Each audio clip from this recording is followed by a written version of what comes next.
তো বন্ধুরা এখন করতে বসেছি লাঞ্চ কি করব, এতটা লেভেলের গরম যে খাওয়ার কোনো রকম ইচ্ছেই করে না, কিন্তু তাও খেতে তো হবেই। তার জন্য কিন্তু লাঞ্চ করতে বসে পড়েছি। দেখো কি কি লাঞ্চ করছি আজকে আমি।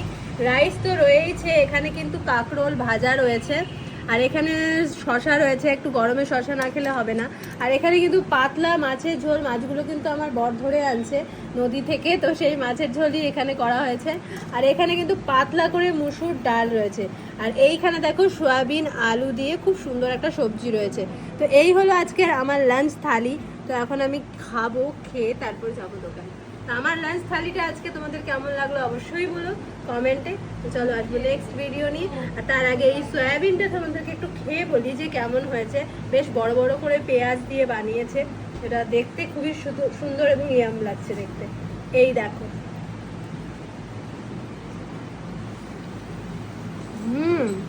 একদম একটা অন্যরকম সয়াবিনটা, দারুণ। তোমাদের কেমন লাগে সেটাও।